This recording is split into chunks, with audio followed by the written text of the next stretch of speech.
ఈరోజు ఉదయం లేచినప్పటి నుంచి కూడా ఎందుకో పాజిటివ్‌నెస్ లేదు. అంతా అన్‌ఈజీగా ఉంది. అనుకున్నాను, అప్పుడే అనుకున్నా ఏదో జరగబోతుంది అని.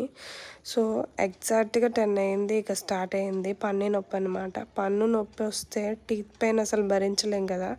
అసలు ఎందుకొస్తాయి? యాక్చువల్‌గా టీత్ పెయిన్ అనేవి క్యావిటీస్ గానీ, లేదా కాల్షియం లోపం ఉంటే వస్తాయంట.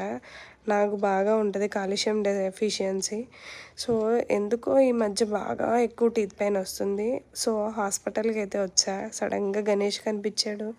మొక్కుకున్న, తండ్రి నువ్వే నాకు దయ, నువ్వే తోడుండాలి అని చెప్పి. నేను ఎక్కడికెళ్ళినా సరే నా తోడుండేది ఈయనే కదా! నా మొదటి దైవం, నా ఇష్ట దైవం. ఫైనల్‌గా అయితే హాస్పిటల్ దగ్గరికొచ్చేసాను. నాతో పాటు అత్తయ్యని కూడా తీసుకొచ్చాననమాట. అత్తయ్యకి కూడా రూట్ కెనాల్ ట్రీట్మెంట్ జరుగుతుంది ఈరోజు. సెకండ్ సిట్టింగ్ అనమాట పాపం. అత్తయ్య కూడా బాగా టీత్ పెయిన్‌తో బాగా బాధపడ్డారు. తర్వాత నేను. సో, మేడం నా రోజే అన్న టీత్ పెయిన్ బాగా ఎక్కువుంది. ఫస్ట్ అయితే టాబ్లెట్స్ రాయండి. 3 డేస్ తర్వాత వస్తా మేడం ట్రీట్మెంట్ స్టార్ట్ చేద్దురు గాని అని చెప్పి. సో, ఫైనల్‌గా అయితే హాస్పిటల్‌కి వచ్చేసాను. లెఫ్ట్ టీత్ డౌన్ సైడ్ అనమాట.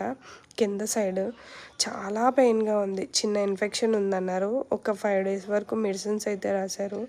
ఆఫ్టర్ 5 డేస్ కూడా ఇంకా పెయిన్ తగ్గకపోతే పన్ను అనేది పూర్తిగా డ్యామేజ్ అయిపోయిందని చెప్పారు. సరే అని చెప్పి మేడం 1 వీక్ టైం ఇవ్వండి, 5 డేస్ కాదని చెప్పి నేనే 1 వీక్‌కి మెడిసిన్ రాయించుకున్నా.